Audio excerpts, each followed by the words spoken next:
Hello and welcome to smart learning. আজকে আমরা Indian polity লক্ষ্মীকান্তের একটা অত্যন্ত গুরুত্বপূর্ণ অধ্যায় চ্যাপ্টার 11 অর্থাৎ basic structure of the constitution, এটা লক্ষ্মীকান্তের 6th এডিশন থেকে ইন ডিটেলসে পড়াবো এবং শেষে শর্ট নোটস কীভাবে তৈরি করতে হবে এবং এটা কীভাবে চ্যাপ্টারটা পুরোটা মনে রাখতে হবে সেটাও বলবো। তো শুরু করব।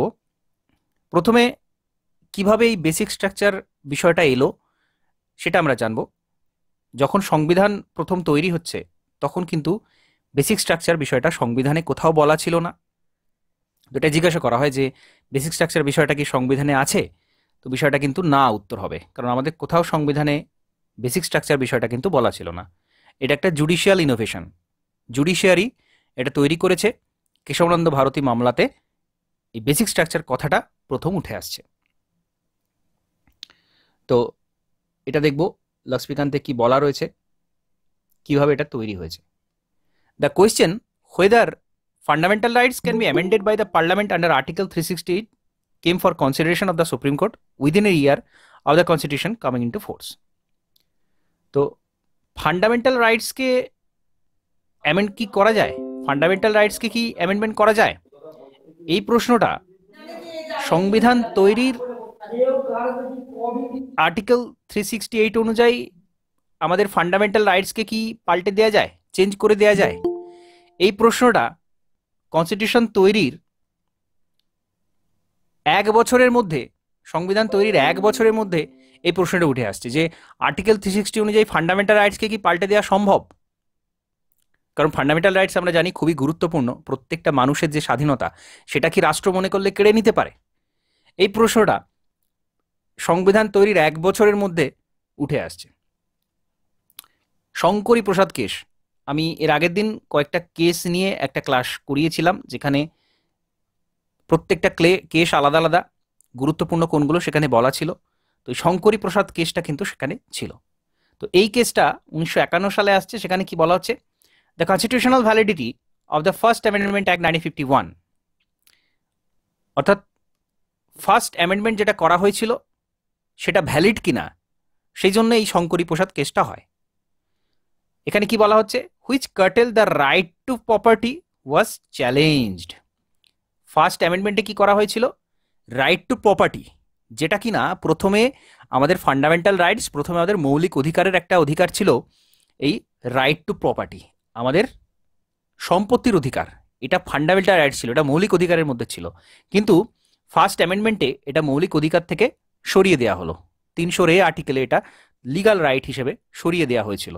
এটা ফার্স্ট অ্যামেন্ডমেন্টে করা হয়েছিল। তারপরেই শঙ্করী প্রসাদ কেস করা হচ্ছে যে এটা কি ভ্যালিড, তাহলে ফান্ডামেন্টাল রাইটস পার্লামেন্ট চেঞ্জ করে দিয়েছে, property right to property change করে দিয়েছে পার্লামেন্ট, তো এটা কি ভ্যালিড, পার্লামেন্ট মনে করলে ফান্ডামেন্টাল রাইটস বাদ দিতে পারে। এটা নিয়ে এই শঙ্করী প্রসাদ কেসটা হচ্ছে। এবার সুপ্রিম কোর্ট কি বলছে, the supreme court rule that the power of the parliament to amend the constitution under article 368 also include the power to amend fundamental right. Supreme court কি বলল, আর্টিকেল 360 অনুযায়ী যেটা সংবিধান অ্যামেন্ডমেন্ট করা হয়, পাল্টে দেওয়া হয় সংবিধানের বিভিন্ন বিষয়, সেটা অনুযায়ী ফান্ডামেন্টাল রাইটকেও পার্লামেন্ট মনে করলে পাল্টে দিতে পারে। এটাই বলছে সুপ্রিম কোর্ট শঙ্করী প্রসাদ কেসে। অর্থাৎ শঙ্করী প্রসাদ কেসে বলছে কি, ফান্ডামেন্টাল রাইট পার্লামেন্ট যদি মনে করে মানুষের মৌলিক অধিকার, সেটাও কিন্তু পাল্টে দিতে পারে, 368 আর্টিকেল অনুযায়ী সংবিধান পরিবর্তন করে সেটা পাল্টে দিতে পারে। এটা সুপ্রিম কোর্ট বলল, শঙ্করী প্রসাদকে সেটা বলল। এবং আরও কি বলছে, the word law under article 13 include only ordinary law and not the constitutional amendment act, that is constitutional law. তো আর্টিকেল 13তে কি বলা ছিল সেটা আমাদের জানতে হবে। আর্টিকেল 13-র কথা এখানে বলছে, সুপ্রিম কোর্ট আর্টিকেল 13-র কথা উল্লেখ করে এখানে বলছে। তো আর্টিকেল 13তে কি বলা রয়েছে, যেসব আইনগুলো পার্লামেন্ট নিয়ে আসছে সেই আইনগুলো যদি দেখা যায় যে ফান্ডামেন্টাল রাইটের উপর দিয়ে কাজ করছে, অর্থাৎ ফান্ডামেন্টাল রাইটসকে ভায়োলেট করছে, ফান্ডামেন্টাল রাইটসকে কোনোভাবে হতে দিচ্ছে না, সেই লটা কিন্তু ভ্যালিড থাকবে না। এটা আর্টিকেল 13তে বলা আছে। এবার যখন সংবিধান চেঞ্জ করা হচ্ছে, অ্যামেন্ড করা হচ্ছে, সেটাকে কিন্তু এই ল হিসেবে ধরা হবে না। কারণ কি? কারণ হচ্ছে ফান্ডামেন্টাল রাইট আর্টিকেল 13 অনুযায়ী ফান্ডামেন্টাল রাইট কিন্তু হিসাব মতো পাল্টানো যাবে না। কিন্তু এই যে নতুন অ্যামেন্ডমেন্ট করা হচ্ছে, অ্যামেন্ডমেন্ট করার ফলে যে লটা আসছে সেটাকে সাধারণ ল ধরা হচ্ছে না, সেটা কনস্টিটিউশনাল ল ধরা হচ্ছে, অর্থাৎ সংবিধানেরই অংশ ধরা হচ্ছে। সেই জন্যে সুপ্রিম কোর্ট এই ডিসিশনটা শঙ্করী প্রসাদে দিয়েছিল যে আর্টিকেল 13 যেহেতু ল, এটা কিন্তু কনস্টিটিউশনাল ল, সুতরাং মনে করলে এটা পাল্টাতে পারে পার্লামেন্ট। তো মূল বিষয় আমরা কি মনে রাখবো যে শঙ্করী প্রসাদ কেসে সুপ্রিম কোর্ট বলল পার্লামেন্ট মনে করলে যে কোনো ফান্ডামেন্টাল রাইট আর্টিকেল 360 অনুযায়ী পাল্টে দিতে পারে।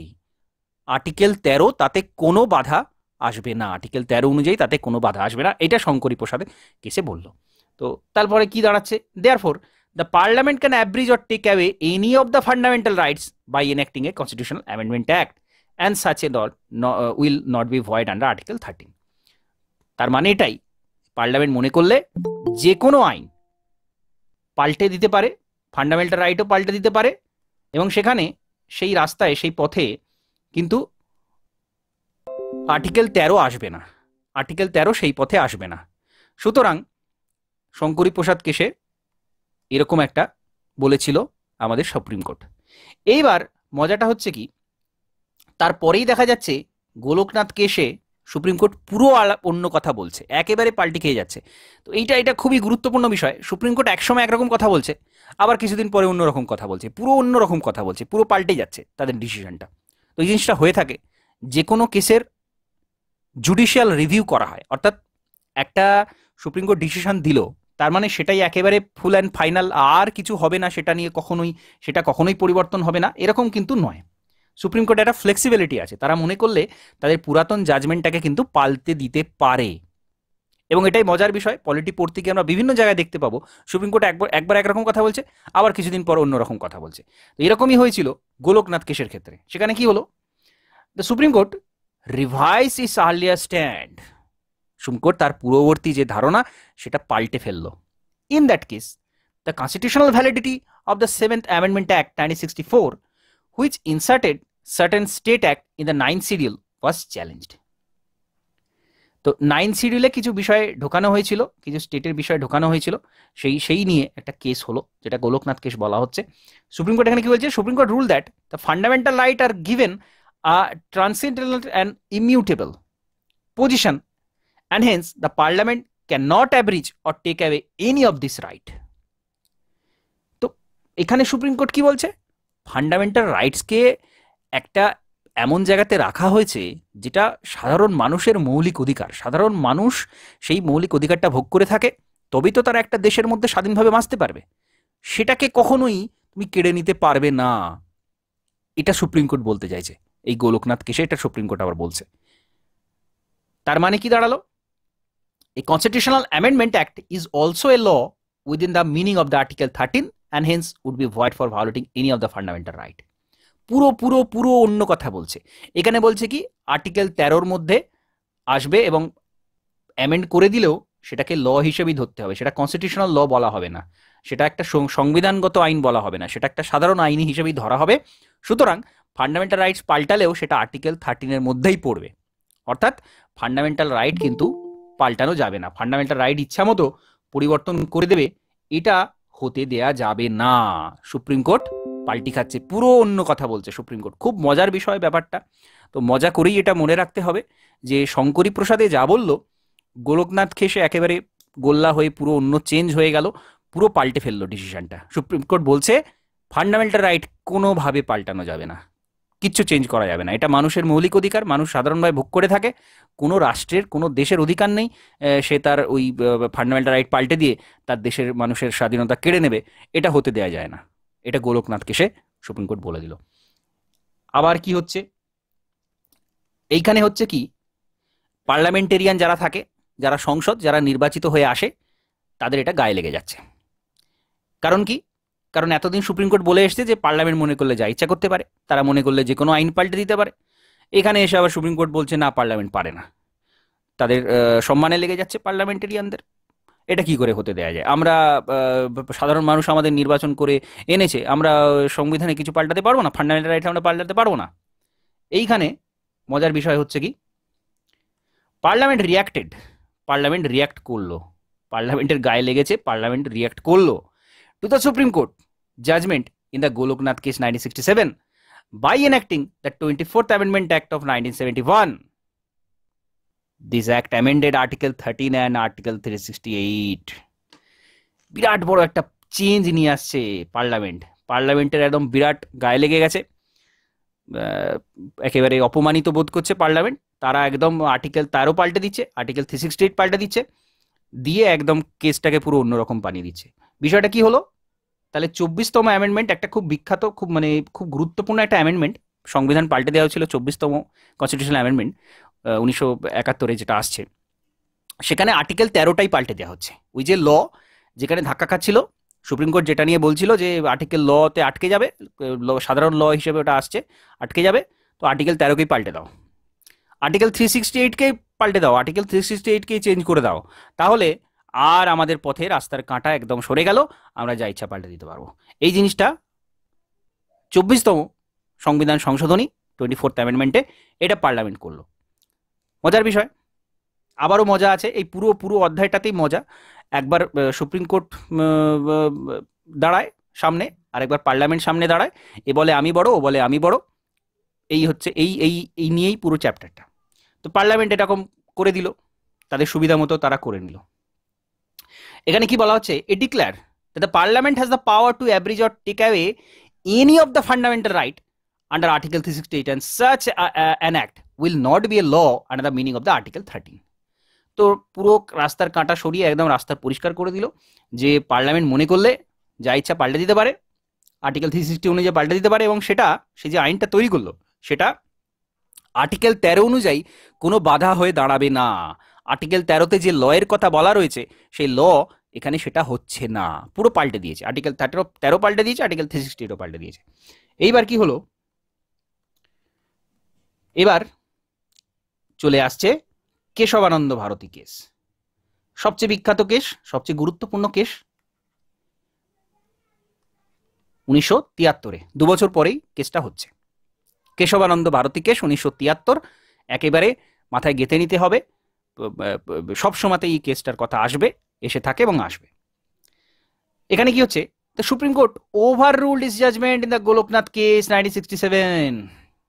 আবার সুপ্রিম কোর্ট পাল্টে গেছে, আবার সুপ্রিম কোর্ট তাদের ধারণা পাল্টে ফেলছে, যেটা গোলকনাথ কেসে বলেছিল সেটা আর রাখছে না। গোলকনাথ কেসে কি বলেছিল, ফান্ডামেন্টাল রাইটকে চেঞ্জ করা যাবে না, যাবে না, এটা গোলকনাথ কেসে বলেছিল।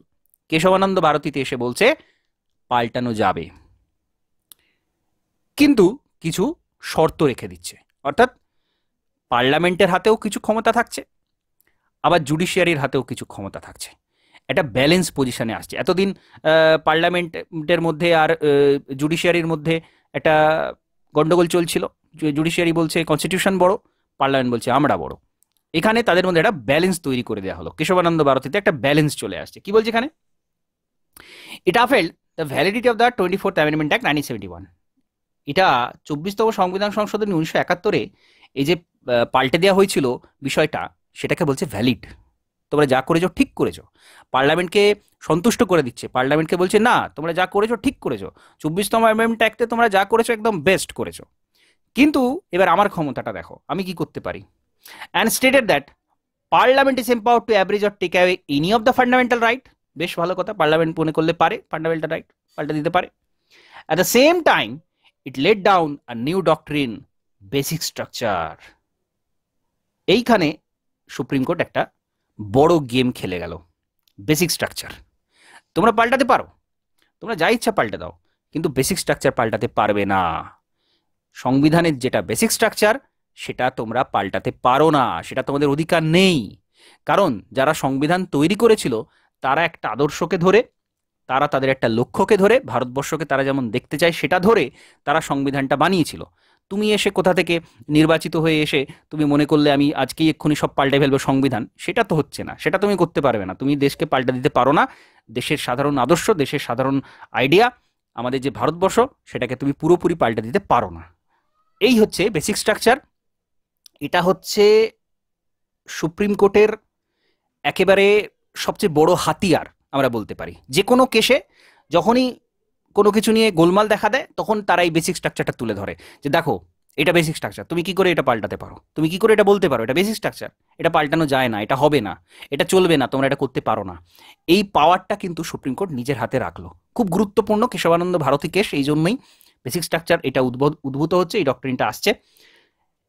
এখানে কি বলছে, it rule that the constitution power the parliament under article 360 does not enable it alter the basic structure of the constitution. Article 360 অনুযায়ী সব পাল্টাতে পারো তুমি, কিন্তু বাবা বেসিক স্ট্রাকচার কখনোই পাল্টাতে পারবে না, বেসিক স্ট্রাকচারে তুমি হাত দিতে পারবে না, এটা সুপ্রিম কোর্ট বলে দিল। This mean that the parliament can not abolish or take away fundamental right that form a part of the basic structure of the constitution. তো ওই বিষয়টা আমি যেটা বলছিলাম, the doctrine of basic structure of the constitution was reaffirmed and applied by the Supreme Court in the Indira Nehru Gandhi case. তো basic structure এবার চলে এসেছে, বেসিক স্ট্রাকচার 1973-এ চলে আসছে। 1973 সালটা মনে রাখতে হবে, খুব গুরুত্বপূর্ণ সাল, কেশবানন্দ ভারতী কেস 1973 এবং বেসিক স্ট্রাকচারের উদ্ভব। এইবার সুপ্রিম কোর্ট ক্ষমতাটা পেয়ে গেল। ক্ষমতা পেয়ে কি করলো, নেহেরু গান্ধী কেস যেটা 1975-এ যে কেসটা হয়েছিল, নেহেরু গান্ধী কেস একেবারে এমার্জেন্সির সময় যে কেসটা হয়েছিল, এখানে ডিটেলস বলা আছে, আমি এটা আগে বলে নিই তারপরে ব্যাপারটা বলবো। 1975-এ নেহেরু গান্ধী কেসটা হচ্ছে, কি হচ্ছে সেখানে, in this case the supreme Court invalidated a provision of the 39th amendment act 1975। Parliament 1975-এ একটা 39তম সংবিধান সংশোধনী এনেছিল, 39তম সংবিধান সংশোধনী এনেছিল। সেখানে কি বলছে, which kept the election dispute involving the prime minister and speaker of the Lok Sabha outside the jurisdiction of all court। একেবারে একটা অগণতান্ত্রিক পদ্ধতিতে অগণতান্ত্রিক একটা বিষয় এখানে আনা হলো। কি বলা হচ্ছে এখানে 39তম সংবিধান সংশোধনে, কি বলা হচ্ছে, প্রাইম মিনিস্টার আর speaker of Lok Sabha, prime minister আর স্পিকার অব লোকসভা, এদের যে ভোটিং প্রসেস, এদের যখন ভোট হচ্ছে, কোনো কোর্টে গিয়ে কেস করা যাবে না যে এদের ভোটে কোনো ডিসপুট হয়েছে, এদেরকে কোনো অসৎ উপায়ে ভোটে জেতানো হয়েছে, এরকম কোনো কোর্টে গিয়ে বলা যাবে না। সে যেমন করে হোক তারা ক্ষমতায় আসুক, যেমন করে হোক তারা জিতে আসুক, যেমন করে হোক তারা গদিতে বসুক, কোনো কোর্টে গিয়ে অভিযোগ করা যাবে না যে এদের কিছু ডিসপুট আছে, এদের ইলেকশনটা ঠিকঠাক হয়নি, এটা বলাই যাবে না। তাহলে কত মারাত্মক একটা এখানে আর্টিকেল নিয়ে আসা হয়েছিল, কত মারাত্মক একটা সংবিধান করা হয়েছিল, সংশোধনী করা হয়েছিল, এই 39তম সংবিধান সংশোধনী, যেটা একেবারে অগণতান্ত্রিক, যেটা কখনোই মেনে নেওয়া যায় না। এই জিনিসটা এরা করেছিল, 1975-এ করেছিল। এই জন্যই এই ইন্দিরা নেহেরু গান্ধী কেস হচ্ছে 1975-এ। এবং এখানে কোর্ট কি বলছে, this provision was beyond the amending power of the parliament and it affected the basic structure of the constitution. তো সংবিধানের হাতে ক্ষমতা চলে এসছে, সংবিধান ওই যে বেসিক স্ট্রাকচার পাওয়ারটা সুপ্রিম কোর্টের হাতে চলে এসেছে, এইখানে তারা সেটা ইউজ করলো।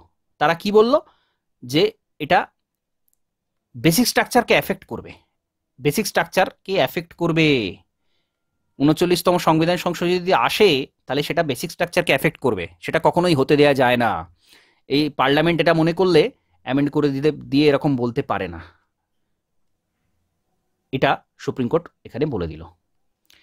Again the parliament reacted to this judicial innovated doctrine of the basic structure by enacting 42nd amendment act 1976। তো এটা তো ইনভ্যালিড ঘোষণা করেই দিল, যে ওরকম প্রাইম মিনিস্টারের ভোটই হোক আর স্পিকারের ভোটই হোক, কোনোটাই জুডিশিয়াল রিভিউর বাইরে নয়, সব কিছু ইনকোয়ারি হতে পারে। আচ্ছা, ওটা কেন হয়েছিল 1975-এ ইন্দিরা গান্ধী যখন জিতে আসে, তারপরে 1975-এ কেসটা হয়েছিল যে এলাহাবাদ কনস্টিটিউয়েন্সি থেকে, এলাহাবাদ কনস্টিটিউয়েন্সি না অ্যাকচুয়ালি এলাহাবাদ কোর্টে, এলাহাবাদ হাইকোর্টে রায় দিয়েছিল যে ইন্দিরা গান্ধী যে ভোটটা জিতে এসেছেন সেখানে ডিসপুট আছে, এটা রায় দিয়েছিল ওই হাইকোর্ট। এইবার তখন স্বাভাবিক, একটা দেশের প্রধানমন্ত্রী তিনি জিতে আসছেন এবং তার ভোটিংটা ডিসপুট বলা হচ্ছে, তো সেখানে স্বাভাবিক তারা একটা রিয়াকশন পড়েছিল এবং তখনই পার্লামেন্ট ওই 39তম সংবিধান সংশোধনী বার করে, যেখানে বলা হচ্ছে প্রাইম মিনিস্টার আর স্পিকারের ভোটিং যে সিস্টেম সেটাকে জুডিশিয়াল রিভিউর বাইরে রাখা হবে।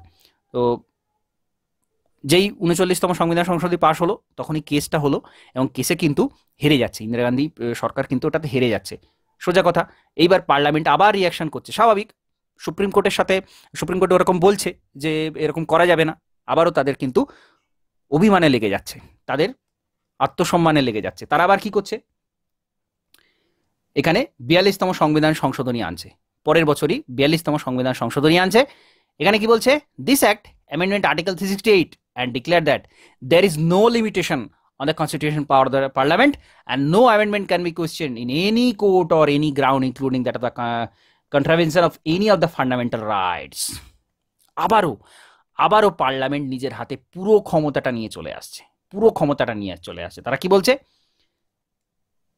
কোনো রকম বাধা থাকবে না, ফান্ডামেন্টাল রাইট যা খুশি যা মনে হবে পার্লামেন্টের মনে করলেই পাল্টে দিতে পারে। আবারও তারা এটা নিয়ে আসছে, 1976-এ 42তম সংবিধান সংশোধনীতে তারা এটা নিয়ে আসছে, পুরো সবকিছু ওলট পালট করে দেওয়ার একটা ব্যবস্থা কিন্তু এখানে হয়ে যাচ্ছে। এইবার সুপ্রিম কোর্ট তখন কি বলছে, স্বাভাবিক সুপ্রিম কোর্টকে এখানে হাতে নিয়ে আসতেই হবে, কারণ আবারও পার্লামেন্টের হাতে যদি এরকম ক্ষমতা দেওয়া হয় যে সে যা খুশি পাল্টে ফেলতে পারে, তাহলে তার যদি সেরকম পার্লামেন্টেরিয়ান থাকে, তার যদি ভোটিং অনেক বেশি ভোট থাকে, যেমন এখন রয়েছে, প্রচুর সিট রয়েছে একটা সরকারের হাতে, তো সে মনে করলে যা খুশি পাল্টে দিতে পারে, যা ইচ্ছা পাল্টে দিতে পারে, এরকম একটা ব্যবস্থা এই 42তম সংবিধান সংশোধনী 1976-এ করা হলো। খুব ভয়ানক বিষয়, খুব করুণ পরিস্থিতি। এইখানে সুপ্রিম কোর্ট 1980-তে মিনার্ভা মিল কেস আসছে, সেখানে সুপ্রিম কোর্ট কিন্তু এই বিষয়টাকে আবার তুলে ধরছে। invalidated this provision as it excluded judicial review which is the basic structure of the constitution. এইটাকে, এই যে 42তম সংবিধান সংশোধনী 1976 হয়েছিল, সেটাকে ইনভ্যালিড ঘোষণা করছে সুপ্রিম কোর্ট ইনভ্যালিড ঘোষণা করছে 4 বছর পরে, 1980-তে মিনার্ভা মিল কেসে ঘোষণা করছে যে যেহেতু জুডিশিয়াল রিভিউ মানে কি, একবার একটা বিষয়ে আনা হলো বা একবার একটা বিষয় বলা হলো বা একটা আইন আনা হলো, সেটাকে আর রিভিউ করা হবে না, যেটা পার্লামেন্ট করতে চাইছিল যে আমরা যা খুশি পাল্টে দেবো, কেউ কিছু বলতে পারবে না। সেটাই বলছে যে এটা তো বেসিক স্ট্রাকচার বিরোধী, কারণ জুডিশিয়াল রিভিউ অর্থাৎ একবার সেটা বিচারালয় বলে দিলে সেটাকে আবার রিভিউ করতে হবে, আবার সেটাকে রিভিউ করা যাবে, এই বিষয়টাকে বন্ধ করা যায় না, এটা একটা বেসিক ফিচার, বেসিক স্ট্রাকচারের মধ্যে পড়ে। এটা ঘোষণা করছে সুপ্রিম কোর্ট মিনার্ভা মিল কেসে, খুব গুরুত্বপূর্ণ। দিয়ে আবার তারা কিন্তু ওই পাওয়ারটা তারা নিয়ে আসছে, অর্থাৎ 42তম সংবিধান সংশোধনী যে বিষয়টা এসেছিল সেখানে ওই আইনগুলোকে ইনভ্যালিড ঘোষণা করছে। আর এই আর্টিকেল 360 অনুযায়ী বেসিক স্ট্রাকচার, এখানে সুপ্রিম কোর্ট কি বলছে একটু বলা রয়েছে, since the constitution had conferred a limited amending power of the parliament cannot under the exercise of that limited power enlarge that very power into an absolute power.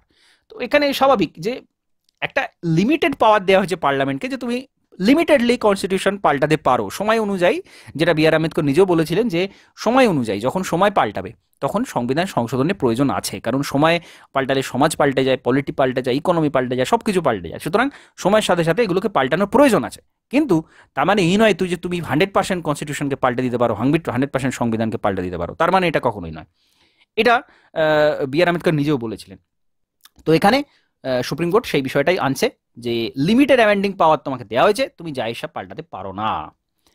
Indeed আর limited amending power is one of the basic feature of the constitution. Limited amending power এটাও হচ্ছে একটা basic feature, limited amending power থাকবে, এটাও একটা basic feature. Therefore the limitation on that power can not be destroyed, এটা কখনোই ভাঙা যাবে না, এটা কখনোই ডিস্ট্রয় করা যাবে না। In other word, parliament can not under article 368 expand its amending power so as to acquire for itself the right to repeal or abrogate constitution or to destroy its basic feature. তো এটা একেবারে fixed, parliament যেন কখনোই এটা নিয়ে আর কাটাছেড়া করতে না চেষ্টা করে, আর্টিকেল 360 অনুযায়ী সে সবকিছু পাল্টাতে পারে না, এটা সুপ্রিম কোর্ট মনে করিয়ে দিচ্ছে মিনার্ভা মিল কেসে। আচ্ছা, এরপর আর একটা কেস আছে বেসিক স্ট্রাকচার অনুযায়ী, সেটা হচ্ছে ওয়ামন রাও কেস, 1981, পরের বছরই মিনার্ভা মিলের পরের বছরই ওয়ামন রাও কেস হচ্ছে 1981-তে। এখানে সুপ্রিম কোর্ট কি বলছে, supreme court adhere to the doctrine of the basic structure and further clarified that it would apply to constitutional amendment enacted after April 24, 1973, that is the date of the judgment in the Keshavananda Bharati case.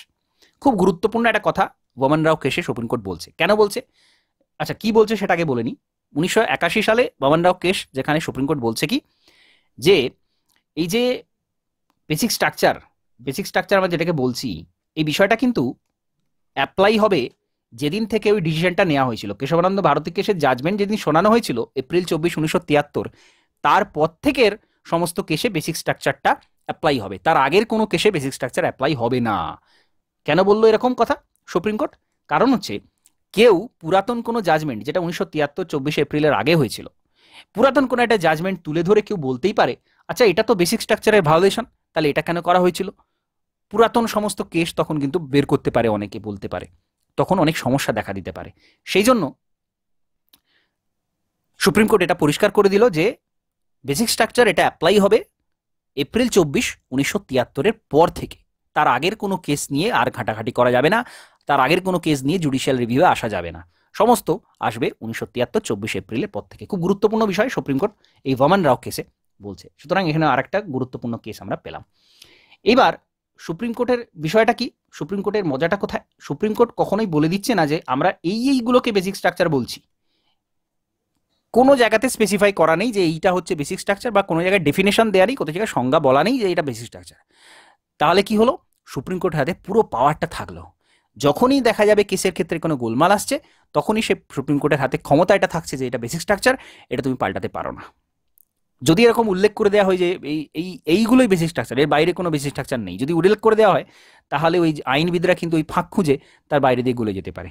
তো basic স্ট্রাকচারের মজাটা এখানেই, supreme court কখনো বলে দেয়নি এইগুলো basic structure. বিভিন্ন কেসে তারা উল্লেখ করেছে যে এইটা বেসিক স্ট্রাকচার, তখন আমরা জানতে পারলাম আচ্ছা এইটা হচ্ছে বেসিক স্ট্রাকচার। তো এখানে সেই লিস্টটা দেওয়া রয়েছে, আমরা দেখব। না তো সুপ্রিম কোর্ট বলেছে, সংবিধানে তো ছিলই না, সুপ্রিম কোর্টও বলেনি যে এইগুলো বেসিক স্ট্রাকচার, বলেনি, অর্থাৎ সংজ্ঞা করে দেয়নি বা লিস্ট করে দেয়নি। যেগুলো যেগুলো জাজমেন্টের সময় বলেছে আমরা সেইগুলো বলি যে এইগুলো বেসিক স্ট্রাকচার। এখানে লিস্ট দেওয়া আছে, আমি পরপর বলছি। Supremacy of the constitution, constitution সবার উপরে, কনস্টিটিউশনের ওপরে কেউ নয়, কোনো পার্লামেন্ট নয়, কেউ নয়, কোনো ব্যক্তি নয়, আমাদের সংবিধান হচ্ছে সবার উপরে, সংবিধানে যা বলা রয়েছে সেটাই হচ্ছে শেষ কথা। এই বিষয়টা সুপ্রিম কোর্ট বলল। তো খুবই গুরুত্বপূর্ণ বিষয়, যে কোনো কেসে সুপ্রিমেসি কনস্টিটিউশনকে পার হতে গেলেই, কনস্টিটিউশনের ওপরে কথা বললেই সেটা কিন্তু ইনভ্যালিড হয়ে যাবে। সভারিন, Democratic and Republican nature of the Indian polity, ভারতের যে সার্বভৌমত্ব রয়েছে, গণতান্ত্রিক, প্রজাতন্ত্র, রিপাবলিকান প্রজাতান্ত্রিক, ডেমোক্রেটিক গণতান্ত্রিক এবং সভারিন সার্বভৌম, এই যে পলিটি, ইন্ডিয়ান পলিটি, এটাকে কখনোই পাল্টানো যায় না। Secular character of the constitution, সংবিধান ধর্ম নিরপেক্ষ হবে, এটাও একটা basic structure. Separation of power between the legislature and the executive and the judiciary, legislature অর্থাৎ আইনসভার মধ্যে যারা রয়েছেন, সেই যে লেজিসলেচার রয়েছে, আইনসভা রয়েছে, এক্সিকিউটিভ যারা কার্যনির্বাহী রয়েছেন অর্থাৎ মন্ত্রীদের কথা বলা হচ্ছে, আর জুডিশিয়ারি, এটা কিন্তু সেপারেট থাকবে, এর মধ্যে কেউ ইন্টারলিঙ্ক করবে না, এখানে কেউ কোনোটাকে নিয়ন্ত্রণ করবে না, এরা নিজেরা স্বাধীনভাবে কাজ করবে। পার্লামেন্টও তাই, সংসদ, এক্সিকিউটিভ, মন্ত্রী টন্ত্রী যারা রয়েছে, যারা কাজ করছে, যারা যারা যারা এক্সিকিউটিভ আর যারা জুডিশিয়ারি, এদের মধ্যে প্রত্যেকের মধ্যে আলাদা আলাদা স্বাধীনতা থাকবে, কেউ কারো জায়গাতে হস্তক্ষেপ করবে না। Federal character of the constitution, সংবিধানটা যুক্তরাষ্ট্রীয় হবে, অর্থাৎ কেন্দ্রেরও কিছু ক্ষমতা থাকবে, রাজ্যেরও কিছু ক্ষমতা থাকবে, এরকম নয় যে শুধু সব ক্ষমতা কেন্দ্র, এরকম হবে না, আবার রাজ্যেরও সব ক্ষমতা রাজ্যের, এরকমও হবে না। ফেডারেল ক্যারেক্টার বজায় রাখতে হবে। Unity and integrity of the nation, ভারতের ইউনিটি এবং ইন্টিগ্রিটি, একতা এবং অখণ্ডতা, এটা একটা বেসিক স্ট্রাকচার।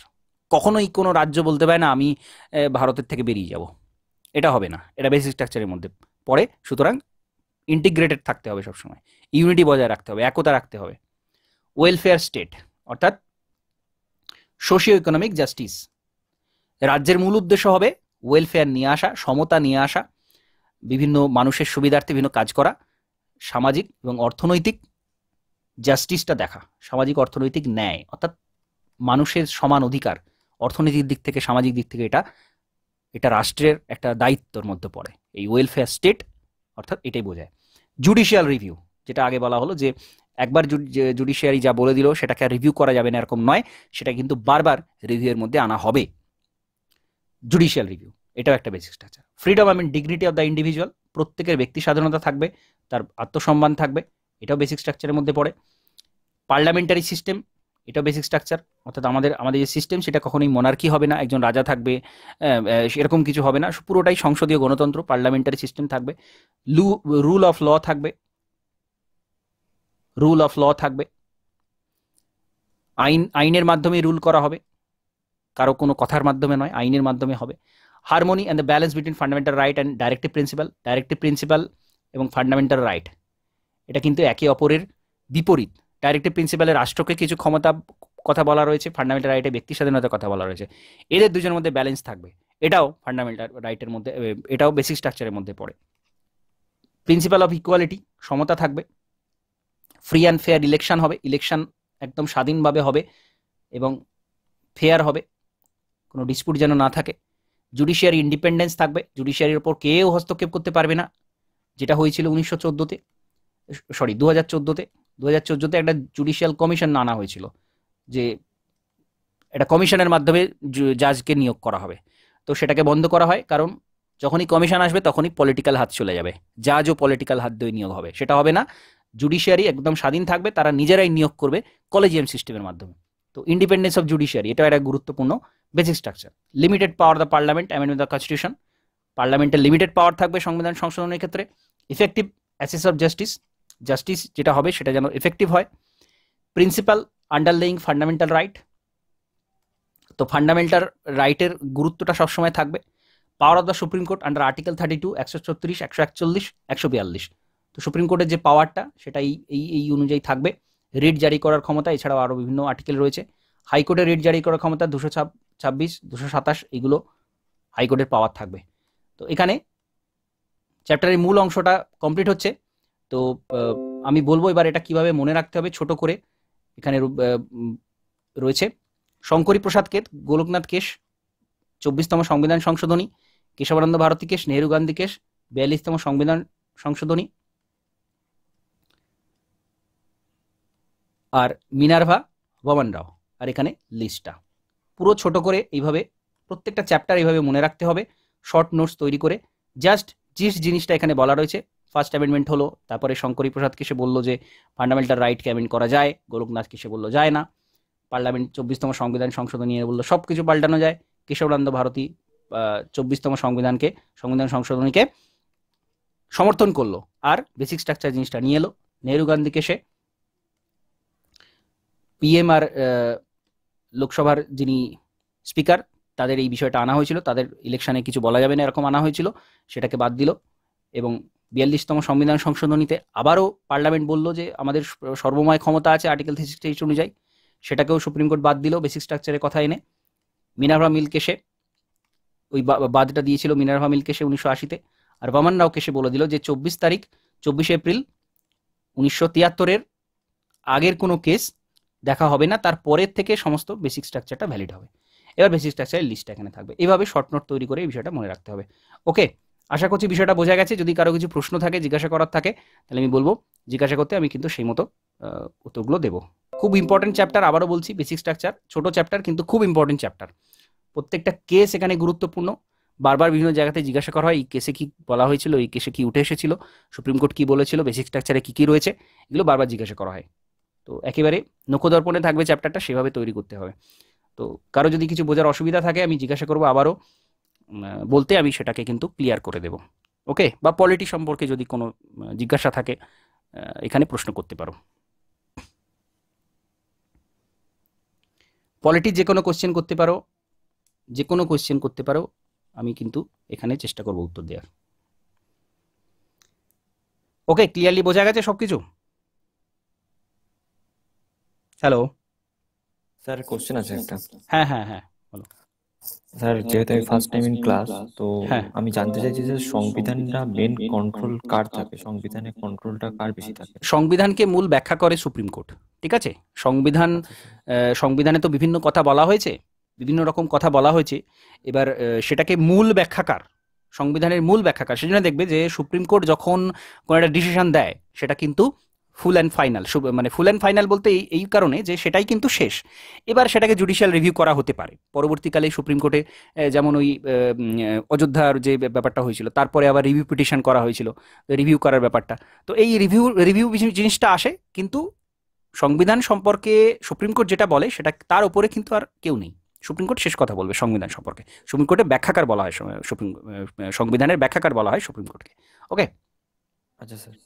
হ্যাঁ, তো এই বেসিক স্ট্রাকচারটা খুবই গুরুত্বপূর্ণ। এটা না থাকলে, যদি বেসিক স্ট্রাকচার না থাকতো বা বেসিক স্ট্রাকচার কথা যদি কখনোই না আসতো, তাহলে পার্লামেন্টের হাতে পুরো ক্ষমতাটা চলে যেত, যেটা কিন্তু খুব ভয়ঙ্কর ব্যাপার। পার্লামেন্টের হাতে যদি 100% ক্ষমতা থাকে, সে মনে করলে তো যা ইচ্ছা করে দিতে পারে। আমাদের সংবিধান পুরোপুরি 100% চেঞ্জ করে দিতে পারে, আমাদের ভারতকে পাল্টে দিতে পারে পুরোপুরি, কাটা ছেঁড়া করে যা ইচ্ছা মনে করলো করে দিল। কি বলে, ফান্ডামেন্টাল রাইট সব তুলে তুলে দিল, কারো কোনো স্বাধীনতা নেই, সবাই পরাধীন করে দিয়ে সে রাজত্ব করছে। দিনের পর দিন সে মানুষের উপর অত্যাচার করতেই পারতো। বেসিক স্ট্রাকচার নিয়ে এসে সুপ্রিম কোর্ট সেটাকে বন্ধ করে দিল। বেসিক স্ট্রাকচার যদি না থাকতো, জিনিসটা সেই দিকেই যেত, ব্যাপারটা যা ইচ্ছা করে দিচ্ছে। ওই যে প্রাইম মিনিস্টার ওটা বাইরে রাখা হয়েছিল, এটা কতটা ভয়ানক ব্যাপার। প্রাইম মিনিস্টার যা ইচ্ছা করে, যেমন করাপশন করে সে ক্ষমতায় চলে আসতে পারে, এটা তো কখনোই মেনে নেওয়া যায় না। তো সেই সব জিনিস কিন্তু, সেই জন্য বেসিক স্ট্রাকচারটা এত বেশি গুরুত্বপূর্ণ। খুব খুব গুরুত্ব সহকারে বিষয়টা জানতে হবে। কেসগুলো থেকে বিভিন্ন রকম প্রশ্ন আসে, সেগুলো কিন্তু মনে রাখতে হবে। ওকে, আশা করছি চ্যাপ্টারটা বোঝা গেছে, এবং এভাবেই কিন্তু এই এই এই নোটসগুলো কিন্তু এভাবেই করতে হবে প্রত্যেকটা চ্যাপ্টারের। ছোট ছোট ছোট ছোট করে এরকম করলে তবে কিন্তু রিভিশন দেওয়া সম্ভব হয় পরীক্ষার আগে। ঠিক আছে? ওকে, আর কারো কিছু জিজ্ঞাসা করার আছে? ঠিক আছে, আমি আজকের ক্লাসটা এখানে কমপ্লিট করছি। হ্যাঁ, ওকে, ঠিক আছে, এখানে কমপ্লিট করছি। নমস্কার, ধন্যবাদ।